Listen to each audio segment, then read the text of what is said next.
તો આપણે જઈ રહ્યા છીએ વાઘેસા, જે સુરત અને બારડોલીથી 20-25 કિલોમીટરના અંતર આવેલું છે. આપણે પહોંચી ગયા વાઘેસા, જે મેઇન રોડ ઉપર જ એમનો ગેટ છે.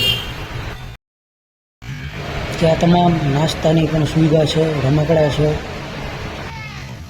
જ્યાં પાર્કિંગની પણ સુવિધા છે. હેલો મિત્રો, આપણે આવી ગયા છીએ વાઘેસા, જ્યાં મહાદેવ બિરાજમાન છે.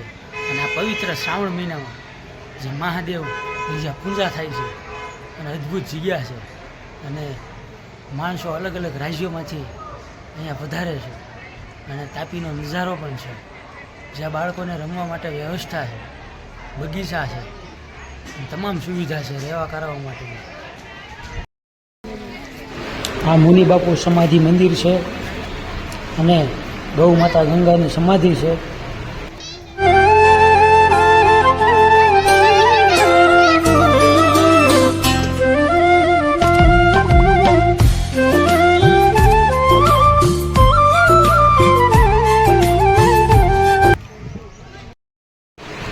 જોઈ લો મિત્રો, અદ્ભુત જગ્યા છે.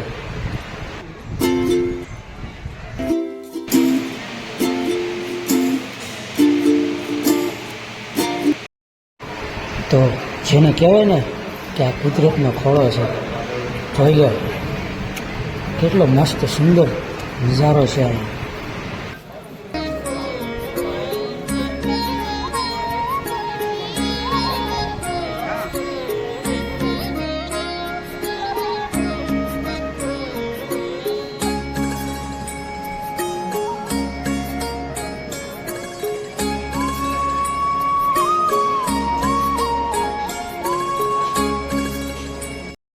હેલો મિત્રો, આપણે આવી ગયા છીએ વાઘેસા. અદ્ભુત મહાદેવનું મંદિર છે અને અદ્ભુત નજારો છે, અને જ્યાં તાપી નદીનો કિનારો આવેલો છે. જુઓ મિત્રો, કેટલા બધા ભાવિ ભક્તો આવ્યા છે. અને શ્રાવણ મહિનામાં તો અદ્ભુત છે આ જગ્યા, અને પ્રાચીન કાળથી મંદિર આવેલું છે. જેવી મહાદેવની અસીમ કૃપા છે એ હું તમને આગળ મંદિર બતાવીશ. અને આ પાછળ છે હનુમાનજી મહારાજનું મંદિર છે, અને ઓલી પાછળ છે તે મહાદેવનું મંદિર છે. હાલો મિત્રો, તમને દર્શન કરાવી દઉં.